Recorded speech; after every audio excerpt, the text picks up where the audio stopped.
Hola a todos, mi nombre es Valentina Melendro, una de las tutoras de pediatría y hoy vamos a ver líquidos y electrolitos en pediatría. Esta es la bibliografía y listo. Entonces empecemos. Para entender por qué este tema es tan relevante en pediatría, primero tenemos que entender cómo funciona la distribución de líquidos corporales en la edad pediátrica. Como vemos en esta tabla, el porcentaje de agua corporal total es mayor en pacientes en edad pediátrica que en los pacientes adultos. Antes del nacimiento vemos que el agua corporal total alcanza a ser mayor al 90% y conforme van creciendo, de acuerdo a la diferenciación de sexo que se haga, si es masculino o femenino, eh, este va a ir disminuyendo. Pero de todas formas, en la etapa pediátrica vamos a ver que el agua corporal total es un porcentaje significativo y por eso una deshidratación termina en condiciones mucho más severas en un niño que en un adulto. Aquí también podemos verlo en las tablas, en la edad gestacional, acá encontramos esta tabla de edad gestacional, o sea, preparto, y esta postparto. Entonces, donde alcanzamos a ver que un neonato, por ejemplo, el porcentaje de agua corporal total es del 70 al 75% y pues esto va a ir disminuyendo como les venía diciendo. Entonces el agua corporal total se va a dividir en dos, principalmente en el líquido intracelular y en el líquido extracelular, siendo el líquido intracelular 2/3 del agua corporal total y el líquido extracelular 1/3 del agua corporal total, donde se incluye el líquido plasmático, el líquido intersticial y también el líquido linfático. Entonces, lo que nosotros hacemos en las historias clínicas y en las clínicas en general, cuando tenemos un paciente hospitalizado, es que tenemos que calcular el balance hídrico. El balance hídrico significa hacer que todas las ganancias sean iguales a las pérdidas. Es decir, todo lo que ingresa al paciente tiene que ser igual a todo lo que está expulsando. Si alguno se queda corto es donde vamos a tener un desbalance hídrico. Entonces, ¿a qué nos referimos cuando hablamos de ganancias? Las ganancias serían los mismos ingresos, sería todo lo que ingresa ya sea por vía intravenosa, como lo son los medicamentos, y también todo lo que sea, digamos, de contenido alimenticio, sean sólidos, líquidos o pues digamos que lo que sea, todo lo que es vía oral e intravenosa son nuestras ganancias. Ya las pérdidas o los egresos, vamos a ver que se dividen en dos, en las pérdidas sensibles y las pérdidas insensibles. Las sensibles son aquellas que se pueden cuantificar, aquellas que vienen del sistema gastrointestinal y genitourinario. ¿A qué me refiero con que se pueden cuantificar? Por ejemplo, entra ahí lo que es la orina y las heces. Las heces uno las puede recoger, digamos que en los pañales, la orina se puede recoger en un pato y eso puede ser cuantificable. Mientras que existen las pérdidas insensibles, que son aquellas que no son tan fáciles de cuantificar, como lo es el sudor y el vapor que se elimina a través de la exhalación. Siguen siendo pérdidas, pero estas no son tan fáciles de calcular. Por eso existe esta fórmula que vemos acá en la tabla, donde se aproxima, de acuerdo al estado general de nuestro paciente, cuántos son las pérdidas insensibles. Y esto funciona de la siguiente manera. Lo primero que vamos a hacer es diferenciar si nuestro paciente es menor de 10 kilogramos o mayor a 10 kilogramos. Y lo segundo que vamos a hacer es ver la condición de nuestro paciente. Si nuestro paciente es un niño que ingresa, por ejemplo, para una cirugía programada, que no tiene ningún tipo de deshidratación, sino que simplemente uno lo que hace es cambiar, digamos, quitar la vía oral y ponerle líquidos. Es un niño que no requiere un mayor porcentaje de ingreso de líquidos. ¿Eso qué quiere decir? Que nos vamos a ir de acuerdo al peso a 30 mililitros kilogramo día o 300 mililitros por área de superficie corporal. Si es un niño, por el contrario, que ingresa en choque, que está deshidratado, una deshidratación severa, nos vamos a ir por los líquidos más altos, 50 o 500 en su caso. ¿Por qué? Porque uno estima que si, digamos, este niño que les cuento que llega con una deshidratación severa, adicional tiene fiebre y está diaforético, es un niño que está perdiendo también un alto porcentaje de pérdidas insensibles. Entonces, de acuerdo a esas características, esos factores extra que encontremos en la historia clínica, vamos a irnos por 30, por 40 o 50. ¿En qué casos entonces usamos 40? El 40 es digamos que uno basal. Aquel niño que no necesita mayor cantidad de líquidos, podemos usar el 40 o el 400 respectivamente, digamos que de acuerdo al porcentaje de peso que tenga el niño, si es menor de 10 o mayor de 10. Y de esta forma es que uno decide cómo, pues digamos que de acuerdo a la fórmula, uno la calcula y ese es el valor de pérdidas insensibles que tenemos. Entonces vamos a ver lo siguiente, que también es importante y que nos ayuda a ver si ese balance hídrico está bien o mal, va a ser el gasto urinario. A través de la diuresis es donde uno dice, le estoy poniendo mucho líquido, me estoy quedando corta de líquido, o digamos, está bien. Ya vamos a ver cómo se calcula, pero básicamente estos son los resultados. También se divide por peso, menor de 10 kilogramos, mayor de 10 kilogramos, y de acuerdo a la cantidad de líquidos que yo estoy poniendo, esto debería tener un porcentaje dentro de los valores de normalidad según el peso. Si es un niño que termina con anuria o oliguria, que uno sabe que no tiene ningún otro tipo de fenómeno, enfermedad que nos esté causando esta anuria o oliguria, es un niño que nos estamos quedando cortos de líquidos, no está orinando lo suficiente porque no está recibiendo el suficiente líquido que necesita. Por el otro lado, si tenemos un niño que está orinándonos mucho, de pronto se nos está yendo la mano poniéndole líquidos a ese paciente y por eso es que está excretando tanto, porque no necesita tantos líquidos. Esto es la forma en la que nosotros entendemos cómo está nuestro paciente y cómo están los líquidos que le estamos ingresando. Entonces, esta diapositiva para la vida, literal, tomen el screenshot, guárdenla, es muy importante y es todo lo que tiene que quedar registrado en la historia clínica pediátrica de nuestros pacientes con respecto al balance hídrico. Lo primero son los líquidos administrados. Eso es todo lo que ingresa al paciente. Entonces, eso es la suma de vía oral o vía intravenosa. Ese dato, donde lo sacamos? Normalmente en las clínicas lo tienen cuantificado las jefes en un libro o en un sistema, de acuerdo al lugar donde estén rotando. Está cuantificado en toda la población pediátrica que esté hospitalizada esos valores.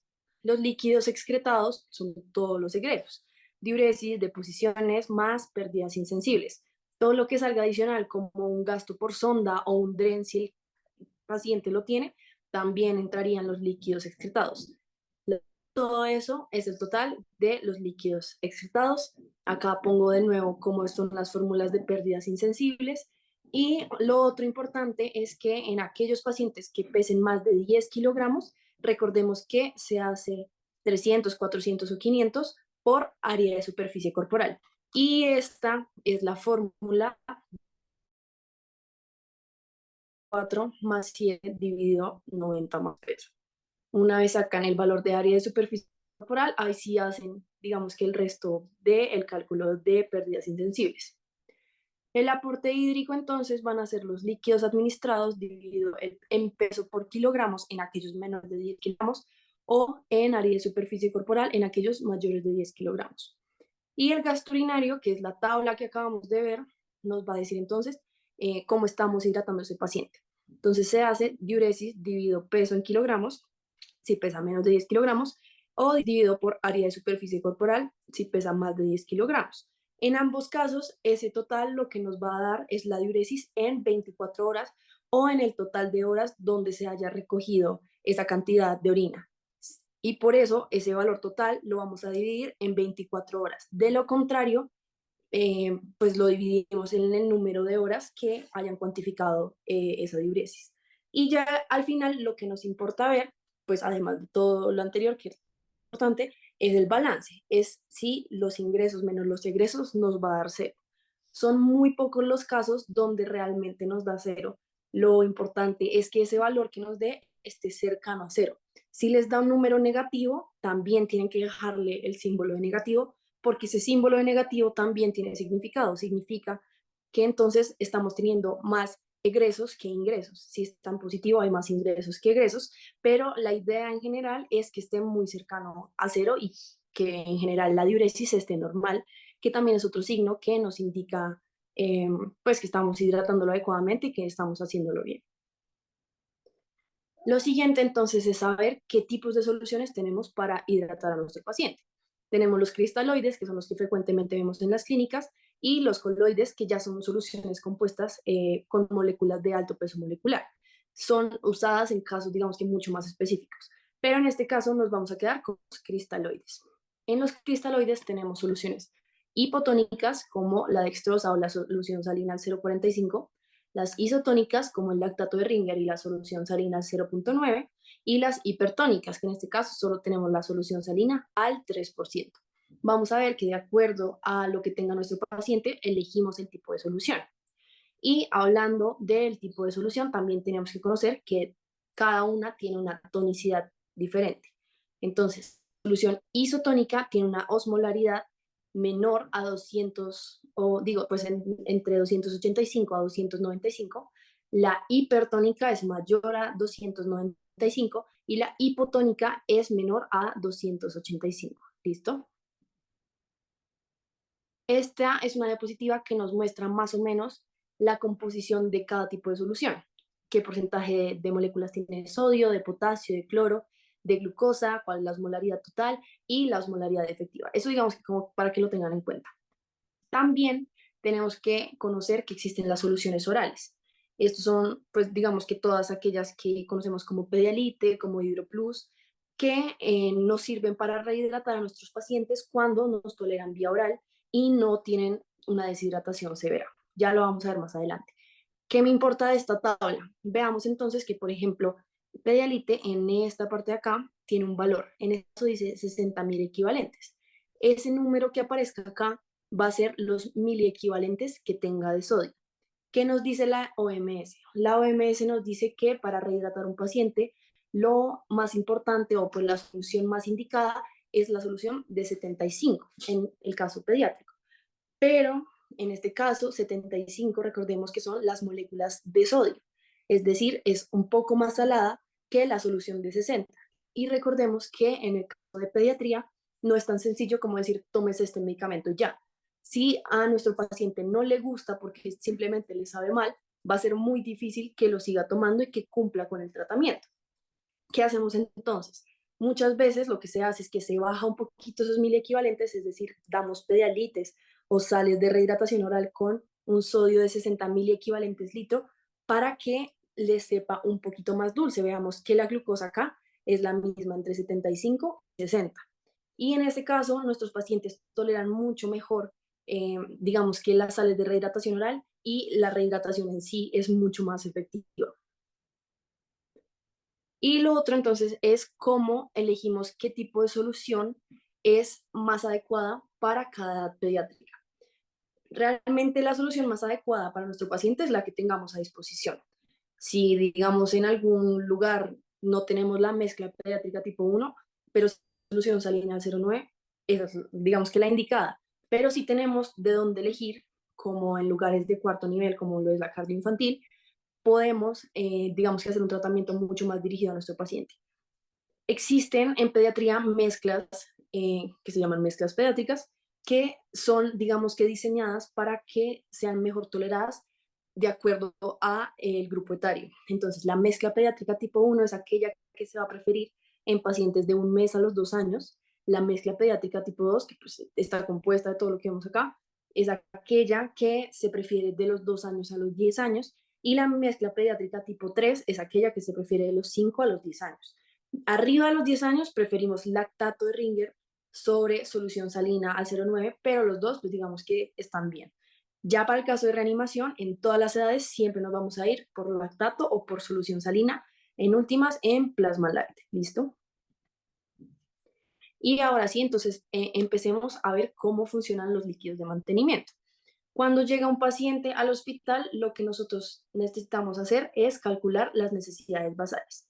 Y hay dos formas de calcular las necesidades basales. El que hemos aprendido, que es el método de Holiday-Seagar, que consiste en estas tres formulitas, y de acuerdo al peso del paciente lo calculamos y eso nos da el total al día, lo dividimos en 24 horas y eso nos da el valor de goteo, o la regla de 4, la voy a explicar. Entonces empecemos por el método de Holiday-Seagar. El primero, entonces, nosotros tenemos que tener un paciente con X peso. En este caso, para la explicación, vamos a ver que tenemos un paciente de 25 kilogramos. ¿Qué pasa con 25 kilogramos? Veamos entonces la primera fórmula. La primera fórmula nos dice que es de un peso de 2,5 a 10 kilogramos. En este caso, 25 es mayor a ese rango de peso, entonces no la vamos a usar. La segunda nos dice peso de 10 a 20 kilogramos. Esa sigue siendo menor a 25 kilogramos que tiene nuestro paciente, entonces todavía no la vamos a usar. Nos vamos a la tercera, un peso de 20 kilogramos o más. Entonces ahí es donde encaja nuestro paciente. Empezamos por ahí y nos dice que serían 1.500 cc al día más 20 cc por cada kilogramo adicional después de los 20 kilogramos. Por los primeros 20, entonces tendríamos 1.500. por los 5 kilogramos adicional tendríamos que hacer una multiplicación de 5 por 20, que nos daría 100, y eso es lo que sumaríamos al 1500. Total, nos daría 1600 kilogramos, cc al día. Ese 1600 lo vamos a dividir en 24 horas, porque como ya sabemos, el valor nos da el día. Ese valor nos va a dar el valor de goteo al cual nosotros ponemos la solución en nuestro paciente. Esa es la fórmula, digamos que la forma de hacerlo con el método de Holiday-Seeger. ¿Qué pasa entonces con la regla del 4-2-1? Es una, digamos que es un poco más sencilla de acordar en la clínica si uno no tiene a disposición el método de Holiday-Seeger y pronto se le olvidan los valores. Consiste en que los primeros 10 kilogramos van a ser por cada kilogramo 4 mililitros o 4 cc por kilogramo.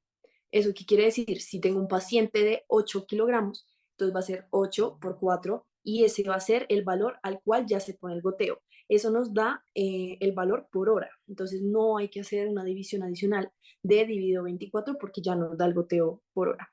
Pero entonces listo, los primeros 10 van a ser 4 cc por kilogramo. Por los segundos 10 kilogramos van a ser 2 cc por kilogramo. Y ya arriba de pues 20, porque acá ya iríamos 10 más 10 kilogramos, 20, vamos a agregar 1 cc por kilogramo por hora. Entonces, si volvamos a hacer el ejemplo con 25 kilogramos, tenemos un paciente de 25 kilogramos, los primeros 10 kilogramos van a ser 40 cc o 40 mililitros hora. Los segundos 10 kilogramos para completar los 20 kilos de nuestro paciente serían unos 20 cc adicionales. 2 por 10 nos daría unos 20 adicionales. Y tendríamos que sumar 1 mililitro o 1 cc por cada kilogramo adicional. En este caso, para nuestro paciente, nos faltarían 5. Entonces, 5 por 1 nos daría 5 y entonces acá hacemos la suma completa. Sería 40 más 20, que nos da 60, más los 5 kilogramos adicionales, sería 65. Ese es el valor que nos va a dar en el caso de la regla del 4-2-1. ¿Cuál pueden usar? Cualquiera, la que les quede más sencilla.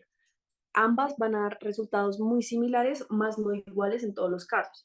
La regla del 4-2-1, por el ejemplo que hicimos, nos daba 65 cc por hora, y en el método de Holiday-Seeger, cuando ya hacemos la operación completa, 1600 dividido 24 nos da 66.6.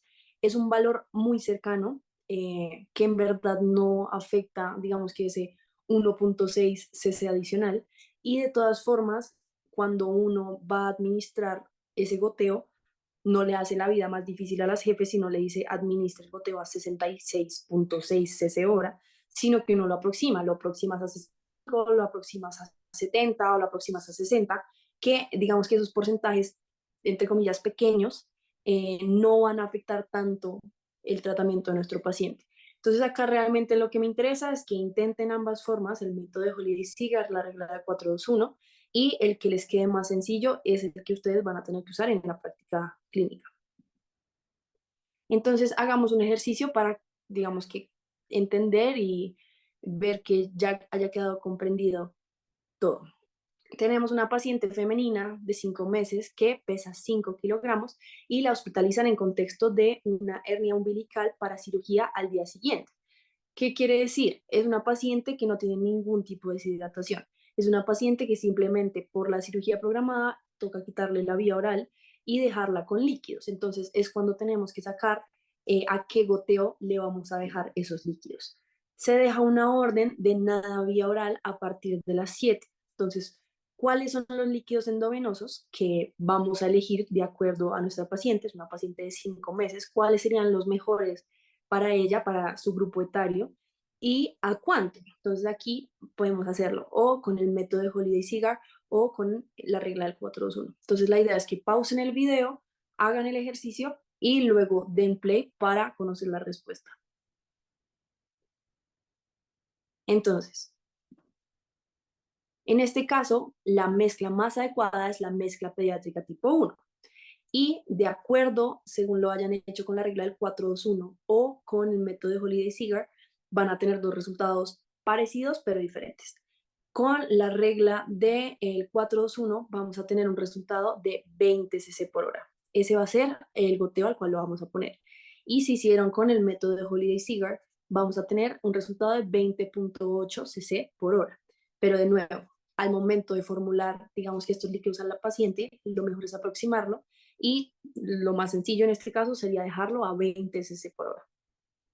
Listo, entonces sigamos. Este es otro ejercicio.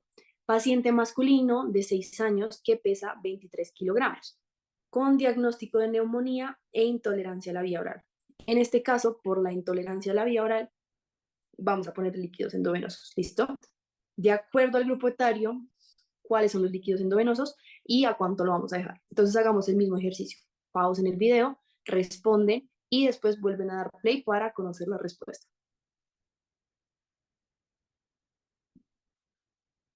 En este caso, entonces, por su grupo etario, podemos dar una mezcla pediátrica tipo 3 o un lactato de Ringer. Recordemos que el lactato de Ringer, según la tabla que vimos, mayor de 10 años es perfecto, pero en general en pediatría se prefiere el lactato, ¿no? Entonces, en este caso, en los líquidos elegidos fue el lactato de Ringer y de acuerdo al tipo de fórmula que hayan elegido para sacar las necesidades basales, les puedo haber dado dos resultados. Con la regla del 4-2-1, les pudo haber dado 63 cc hora y con el método de Holy-Cigar 65 cc hora. Ambos están bien, esto digamos era como para que entendieran un poquito cómo se sacan las necesidades basales. Y listo, entonces digamos, ¿qué pasa entonces cuando tenemos un niño con deshidratación? Cuando tenemos un niño con deshidratación, el plan de rehidratación cambia. Tenemos que poner necesidades basales, sí, pero lo que nos interesa principalmente es recuperar ese volumen. Entonces acá tenemos que hacer una diferenciación entre deshidratación e hipovolemia. La deshidratación es aquella que solo se refiere a la pérdida de agua, no digamos que sodio, no potasio, ningún otro componente adicional. Mientras que la hipovolemia sí ya es una condición donde se reduce el volumen circundante efectivo. Entonces eso también puede producir pérdidas de electrolitos adicional a la pérdida de agua. Esa es, digamos que, la diferencia principal. Y dos definiciones complementarias que son muy importantes en los casos de deshidratación es lo que es diarrea de alto gasto y vómito persistente. La diarrea de alto gasto se define de las siguientes tres formas. Más de 10 deposiciones en las últimas 24 horas, más de 4 deposiciones en las últimas 4 horas, más de 10 cc kilogramo hora. ¿Qué pasa con esta última definición? Digamos que no nos sirve tanto porque es muy raro que cuando ustedes llegan, digamos, a atender urgencias, la mamá dice, no, es que ha tenido tantos episodios de diarrea, más no te va a decir, ha tenido más de 40 cc hora, porque no es algo que se cuantifique, ni siquiera en las clínicas es muy raro que se cuantifique, sino que es mucho más fácil contar cuántas veces ha entrado al baño el niño. Entonces, en este caso, esas son las tres definiciones para tener una diarrea de alto gasto. Y en el vómito persistente tenemos solo dos definiciones, más de 4 vómitos en las últimas 4 horas o más de 3 episodios en una hora. ¿Esto qué nos va a indicar? Que es un niño que tiene riesgo de deshidratación o está deshidratado de acuerdo a los signos adicionales que encontremos al examen físico, ¿listo? Pero cuando ya tenemos una definición de diarrea de alto gasto o un vómito persistente, ya es un niño que uno dice, le tengo que poner atención. Y entonces esta es la clasificación de deshidratación que vamos a usar, digamos que más seguido, que es la de la OMS. Esta clasificación la usamos ya cuando, como su nombre lo dice, tenemos una deshidratación. Uno puede tener un niño con vómito, puede tener un niño con diarrea, pero que no esté deshidratado. Entonces, un niño con una diarrea o un vómito no es lo mismo a un niño con deshidratación. Ya cuando tenemos deshidratación, entonces entramos a ver estos parámetros. En este caso vamos a ver que tiene peso perdido, condición, fontanela, el tono ocular, la mucosa oral, la sed, el signo del pliegue, el pulso, el llenado capilar, la piel y la diuresis. Y de acuerdo a cómo lo encontramos en el examen físico, lo vamos a clasificar en leve, moderado o severo. Que el leve sería una deshidratación tipo 1, moderado sería una deshidratación tipo 2 y severo sería una deshidratación tipo 3. ¿Qué nos dice la teoría? La teoría nos dice que con un ítem que se encuentre en una columna, por ejemplo, si el niño está irritable, pero el resto de condiciones todos están entre moderado y leve, ya con este ítem que esté irritable, ya la deshidratación la vamos a clasificar como severa. Ahora, ¿qué pasa en la práctica clínica? Eso no es tan, digamos que, cierto al pie de la letra, porque el concepto, por ejemplo, de irritable no es igual para un doctor que para el otro. Entonces puede estar un niño irritable, pero que realmente el resto de signos no nos dan para una deshidratación grado 3, tolera vía oral. Entonces yo digo, bueno, de pronto no está tan grave. Entonces, si bien es una guía, la clasificación no es algo que los ate completamente para definir el plan de manejo, todo va a criterio médico. Esta es otra escala de deshidratación clínica que existe, pero tiene muchas limitaciones. Lo primero es que solo tiene 4 parámetros para puntuar. Lo bueno es que digamos que te da un puntaje que es algo más como objetivo, pero de todas formas ese puntaje solo se divide en sin deshidratación, alguna deshidratación o deshidratación moderada severa. La otra limitación de esta tabla es que solo aplica hasta los 3 años. Entonces realmente la que siempre usamos es esta, la de la OMS. Y según el resultado que hayamos obtenido, vamos a elegir el tipo de terapia de rehidratación. Entonces, recordemos que entonces un niño que tenga riesgo de deshidratación no es lo mismo a un niño deshidratado. Aquel que tenga riesgo de deshidratación pero no esté deshidratado, le vamos a dar un plan A. A ese niño que tiene una deshidratación leve, le vamos a dar una terapia de rehidratación con sales de rehidratación oral. Es un niño que tiene una deshidratación tipo 1 o una deshidratación leve. Ya cuando tenemos una deshidratación tipo 2 o moderada, vamos a ver qué podemos darle.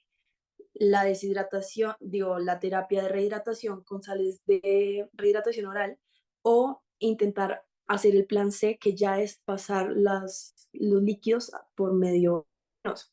Y ya cuando tenemos una deshidratación grado 3 o severa, siempre vamos a utilizar el plan C, que ya es tratar la deshidratación con líquidos parenterales. ¿Listo? Entonces vamos a hablar un poquito de cada plan. El plan A, que recordemos que es para todos los niños que no están deshidratados, pero que tienen algún riesgo de deshidratación, consta de 5 reglas. La primera es aquella que dice que hay que dar más líquidos de lo habitual. ¿Eso para qué? Para ayudar a prevenir la deshidratación. Y eso se tiene que hacer de acuerdo a la aceptación y la edad del niño. Estarle insistiendo, estarle dando liquiditos, que se los vaya tomando con una frecuencia de 1 a 2 minutos, estarle dando cucharaditas del suero que normalmente se da en la clínica. ¿Listo?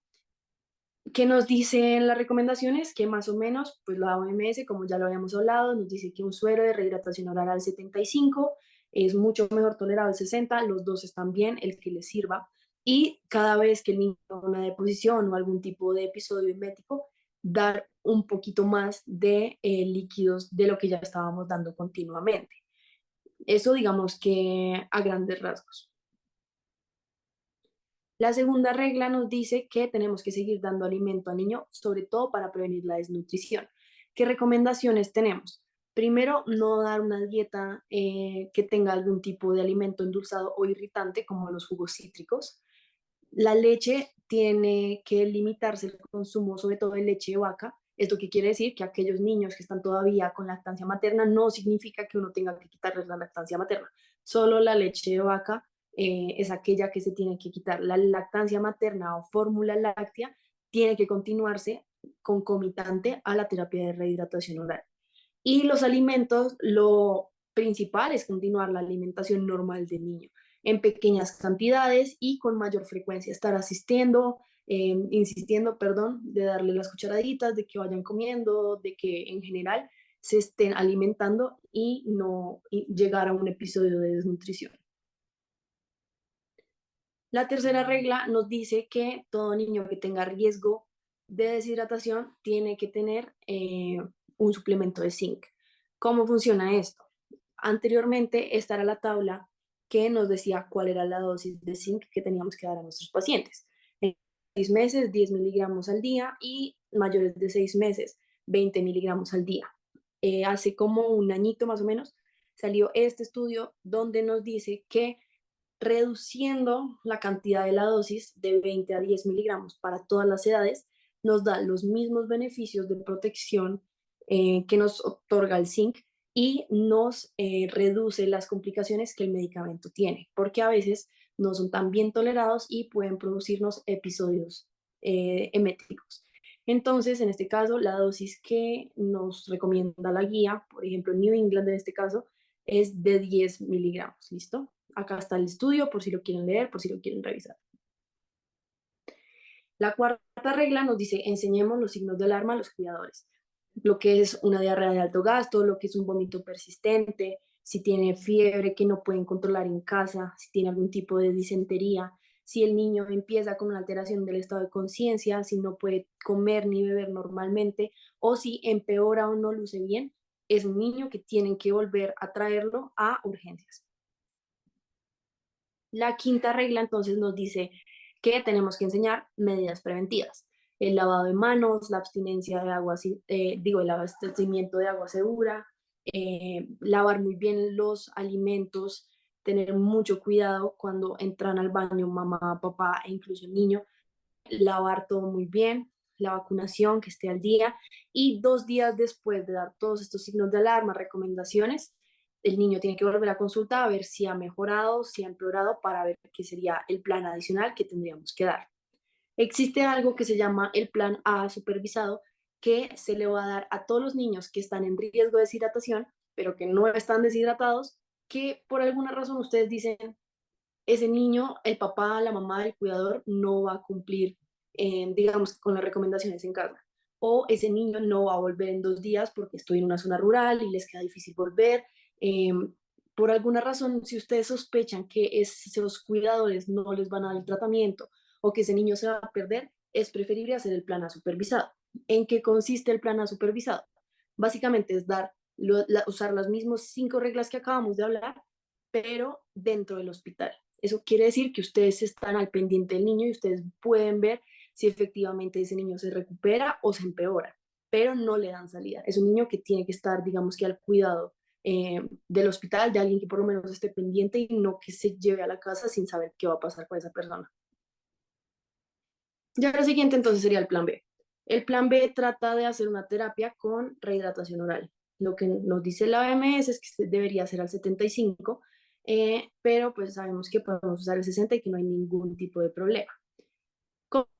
Entonces, la idea es que durante 4 horas se le da un pedialite o algún tipo de suero, cualquier suero, para que de acuerdo a la cantidad que el paciente vaya recibiendo por sorbitos, se lo tome completamente.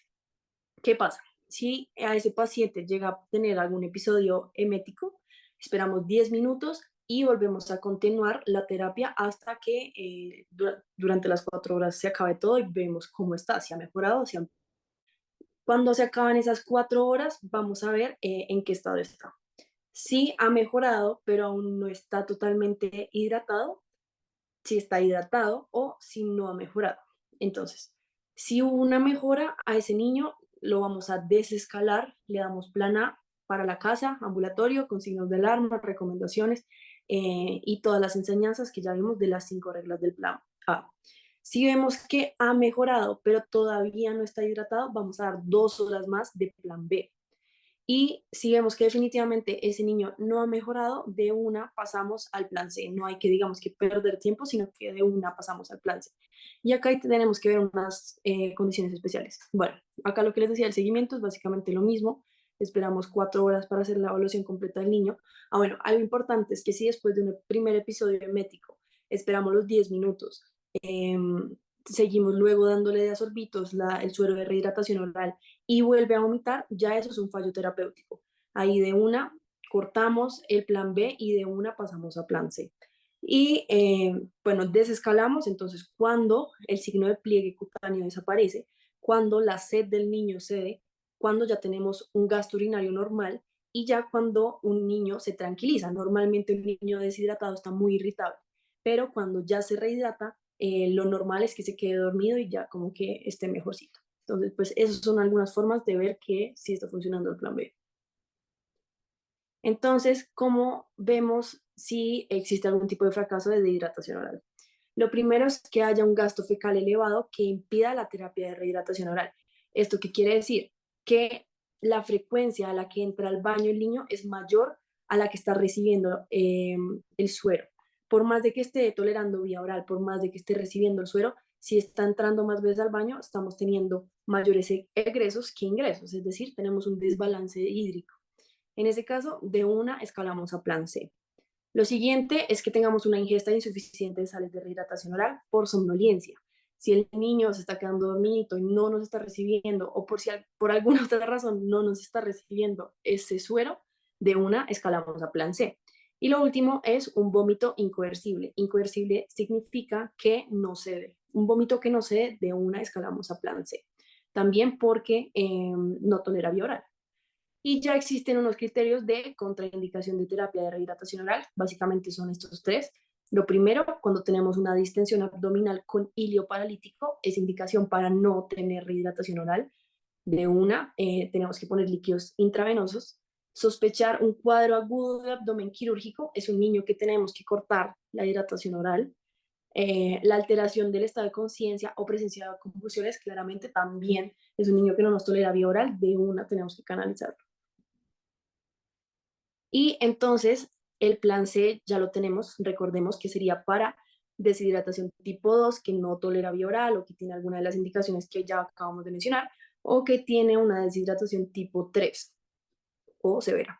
En este caso, acá tenemos una tabla que nos dice cuáles son algunas de las indicaciones para terapia parenteral, para que le echen una ojeada. Y listo. Existen dos tipos de estrategias para hacer el plan C. Existe uno que se llama un esquema rápido y un esquema lento. La guía de práctica clínica apoya el esquema rápido, pero vamos a ver que en la práctica clínica nunca se usa el esquema rápido porque tiene mucho daño, sobre todo a nivel renal, porque al ser rápido, el volumen entra con mucha fuerza y termina dañando todo el sistema renal. Entonces siempre preferimos, porque es mucho más seguro, el esquema lento. Entonces, de todas formas, vamos a hablar un poquito del esquema rápido como por encimita. Consiste en que de acuerdo al grado de deshidratación, vamos a poner 25 cc por kilogramo hora. A medida que sea mayor el grado de deshidratación, lo vamos a dar por más tiempo. A medida que sea menor el grado de deshidratación, lo vamos a dar por menos tiempo. ¿Listo? La guía de práctica clínica nos dice que administramos 100 mililitros kilogramo de lactato de Ringer y de acuerdo a la edad vamos a administrarlo de la siguiente manera. Si es un menor de 12 meses, administramos 30 mililitros kilogramo en 30 minutos, luego 70 mililitros kilogramo en 5 horas y media. Y si es un niño mayor de 12 meses, entonces administramos 30 mililitros kilogramo en media hora y luego administramos 70 mililitros kilogramo, pero en 2 horas y media. ¿Listo? De todas formas, esto en verdad no lo usamos en la práctica clínica, esto es un ejercicio, pero lo voy a saltar porque mi interés es que aprendan el esquema lento, que es el que se usa. ¿Cómo funciona el esquema lento? Este se va a dividir en tres fases: la fase 1, la fase 2 y la fase 3. La fase 1 es la de represión intravascular. Es exclusiva para los niños que tengan deshidratación grado 2 o 3. La fase número 2 es aquella que tiene, que es la de mantenimiento. Acá corregimos el déficit de agua y también vemos la parte de las necesidades basales que toca administrar a nuestro paciente.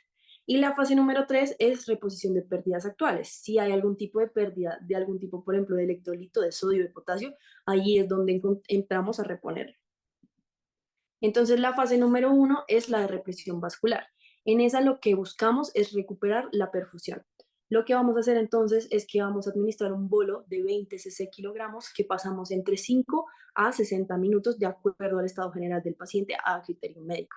La única indicación súper importante para tener en cuenta acá es que si tenemos un paciente con una cardio o con una nefropatía, la dosis recomendada va a ser de 10 cc por kilogramo bolo. De resto, nos quedamos con el 20 cc. La de mantenimiento entonces se va a dividir en dos subfases. La primera, que es el déficit según el grado de deshidratación, y la segunda, que es la de necesidades basales. En la de déficit según el grado de deshidratación, vamos a dividir al niño por peso, si es menor de 10 kilogramos o mayor de 10 kilogramos, y de acuerdo al grado de deshidratación en el que lo hayamos clasificado. Entonces, si es un niño menor de 10 kilogramos, de acuerdo al grado de deshidratación, vamos a ver que vamos a calcularlo con 50, 100 o 150 cc kilogramos en 24 horas. Si es un niño que pesa más de 10 kilogramos, vamos a ver que está entre 500, 1000 o 1500 cc por área de superficie corporal en 24 horas. ¿Listo? Es importante saber que en los niños que pesan más de 10 kilogramos también existe 30, 60, 90 cc por kilogramo, que uno, digamos que de forma un poco inocente diría, es mucho más fácil calcularlo en kilogramos que hacer el proceso de sacar el área de superficie corporal primero, pero acá lo importante realmente es sacar o pues usar estas fórmulas de área de superficie corporal. porque vamos a ver que de este resultado a este va a haber una gran diferencia. No es como la regla del 4-2-1 y el método de Holiday-Cigar, que sí dan más o menos un resultado similar.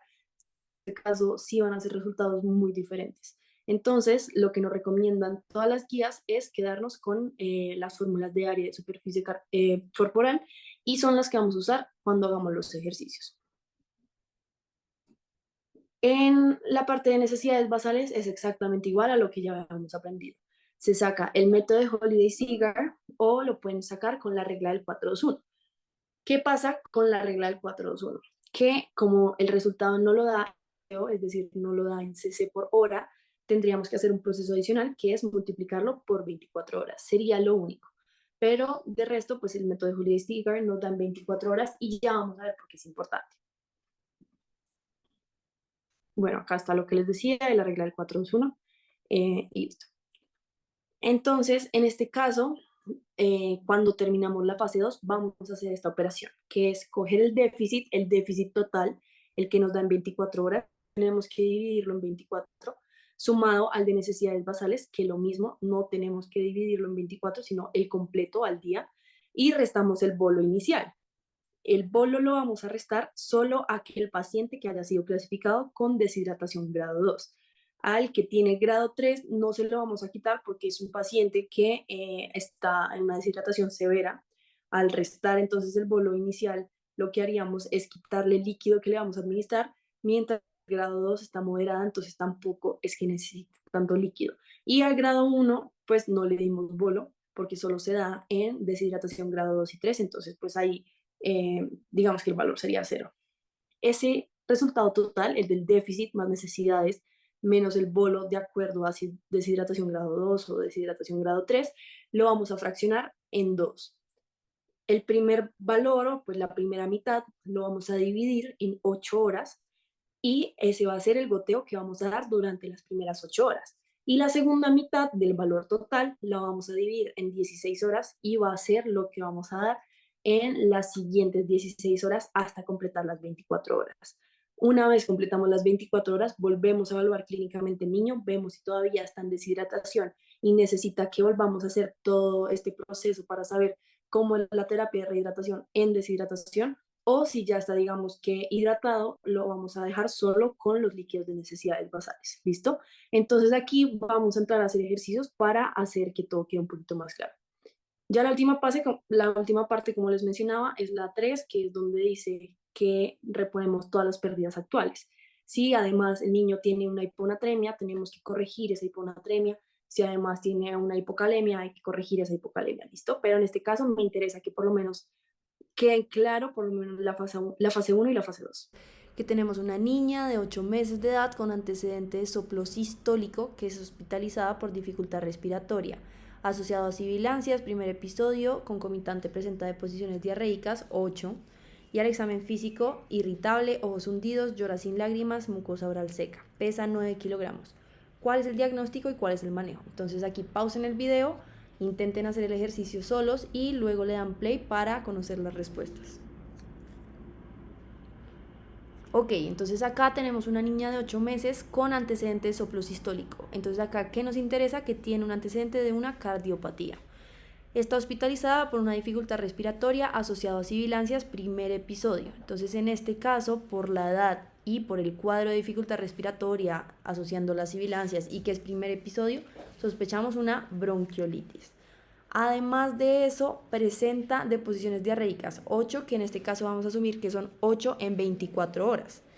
Eso no nos da para una diarrea de alto gasto. De pronto tendríamos que entrar a averiguar si de esas 8, 4 fueron en 4 horas y ahí sí nos daría una diarrea de alto gasto.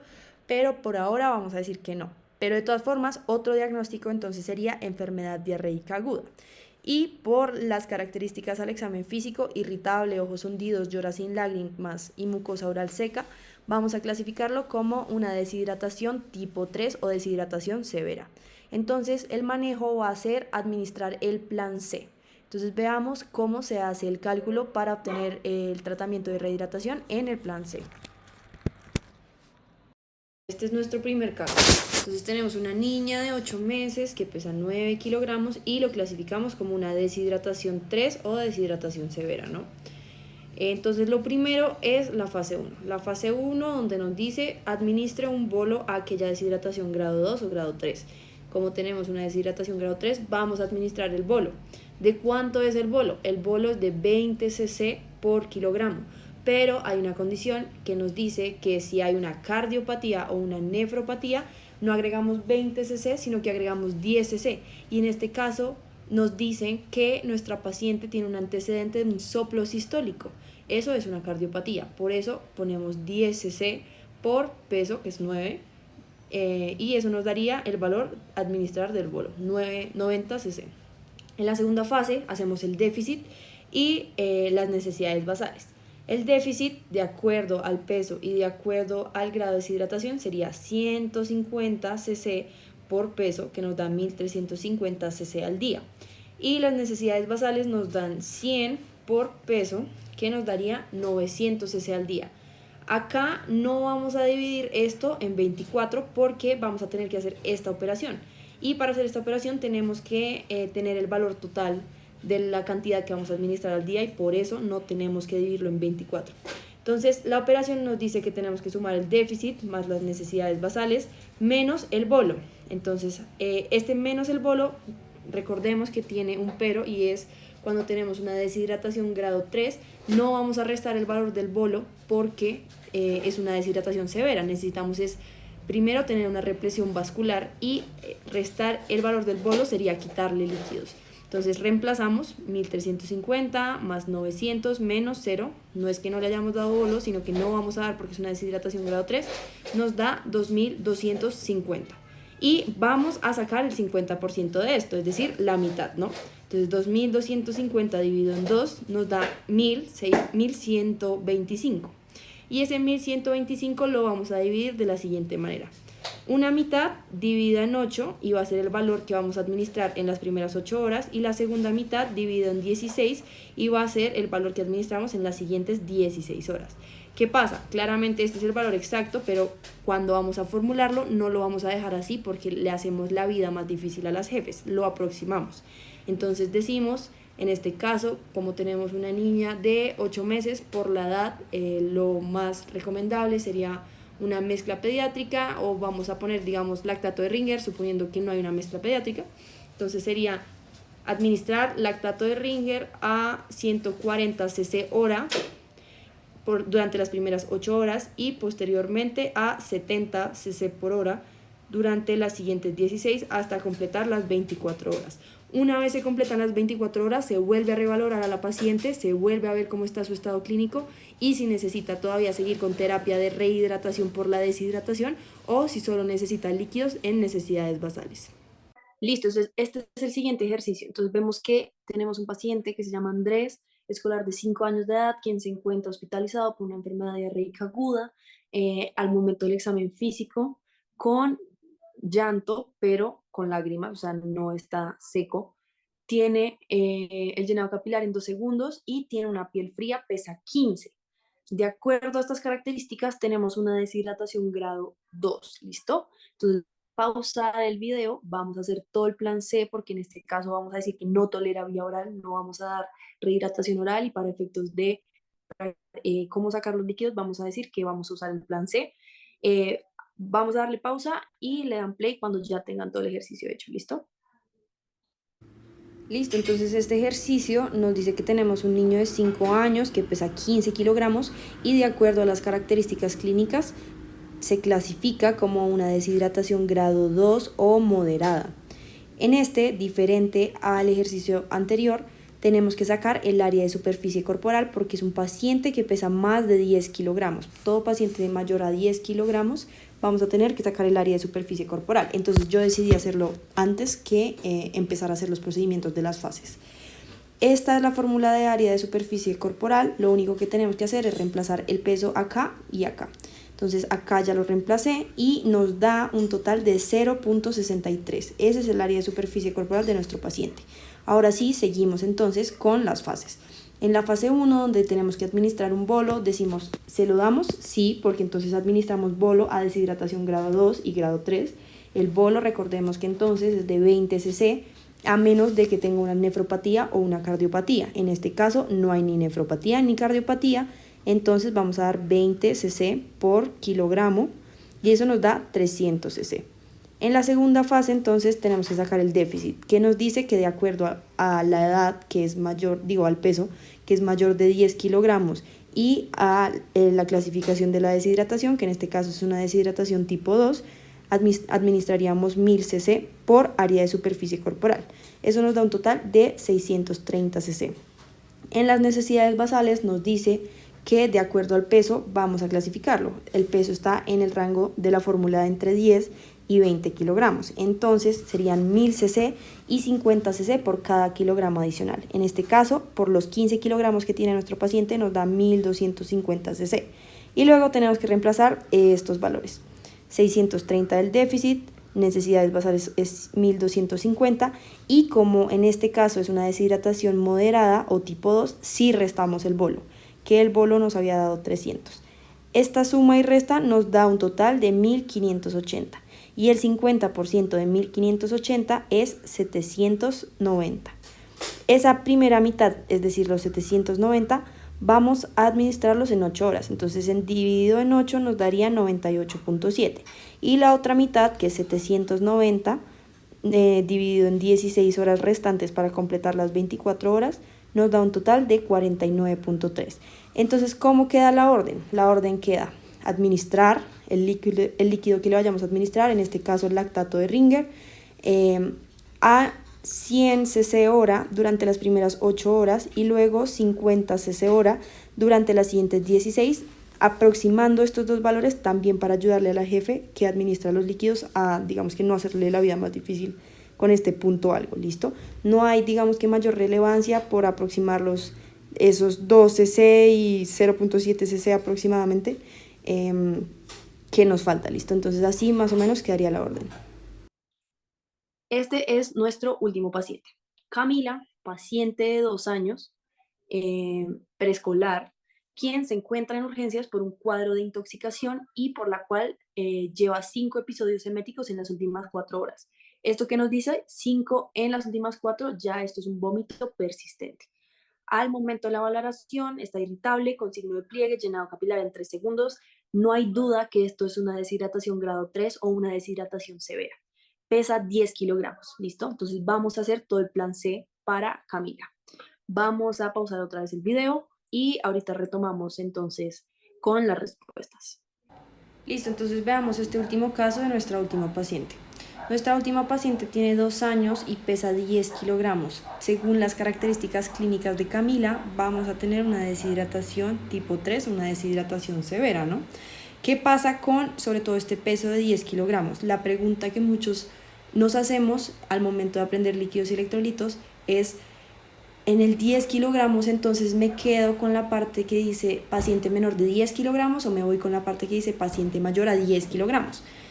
Técnicamente está bien que lo hagan con cualquiera de las dos formas. Las dos formas van a dar resultados correctos, aunque no sean completamente iguales. Cualquiera de los dos sirve. ¿Qué pasa y qué nos dicen los especialistas y los residentes? Nos dicen que prefieren adoptar la fórmula que dice que es un paciente mayor a 10 kilogramos, por más de que pese 10 kilogramos, porque son niños que están en constante crecimiento y que ese peso va a tender a aumentar y no tanto a disminuir. Por eso prefieren hacerlo con el área de superficie corporal y dicen que digamos que llega a ser un poco más exacto. Entonces en este caso yo lo hice con área de superficie corporal. Si ustedes quieren hacerlo de la otra forma, igual está bien, es correcto. Entonces esta es la fórmula de área de superficie corporal. Recordemos que lo único que hay que hacer es reemplazar el peso, en este caso pesa 10, lo reemplazamos y nos da un total de 0.47, ¿no? Entonces, como dijimos que era una deshidratación grado 3, sí requiere bolo. No tiene cardiopatía, no tiene nefropatía, entonces el bolo es completico de 20 cc por kilo, nos da un total de 200. En la segunda fase vemos el déficit y las necesidades basales. Como dijimos que era una deshidratación grado 3, nos vamos por el valor de 1500 y también porque es un paciente mayor a 10 kilogramos.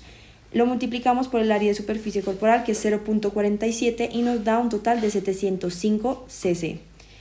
Las necesidades basales nos da, de acuerdo al peso, 1000 cc y reemplazamos en esta fórmula. 705 más 1000 menos 0, porque en este caso tenemos un paciente con una deshidratación tipo 3, ¿no? Entonces no hay que restar el bolo inicial. Eso nos da un total de 1705 cc, que lo vamos a dividir en dos para que un 50% lo dividamos en 8 horas y el otro en 16. Ese primer 50%, que nos da 852.5, dividido en 8 horas nos da 106.6 y dividido en 16 nos da 53.3. Entonces, ¿cómo queda la orden para esta chiquita? Pues eligen el líquido que más les convenga, que tengan a disposición, y a ese entonces digamos que va a ser lactato de Ringer, administrar a 100, puede ser 100 cc o 110, como prefieran, cc hora durante las primeras 8 horas y luego a 50 cc hora durante las siguientes 16 hasta completar las 24 horas. Listo. A las 24 horas revaloramos, vemos a la paciente de nuevo clínicamente si necesita más terapia de rehidratación por deshidratación o si solo le dejamos los líquidos de necesidades basales. Y listo, entonces esta era la tutoría de líquidos y electrolitos. Espero haya quedado claro el tema. De todas formas, si alguien tiene una duda, pregunta, lo que sea, se puede contactar conmigo. La presentación queda en el Drive. Y nada, espero que les sea muy útil para sus rotaciones y para la vida.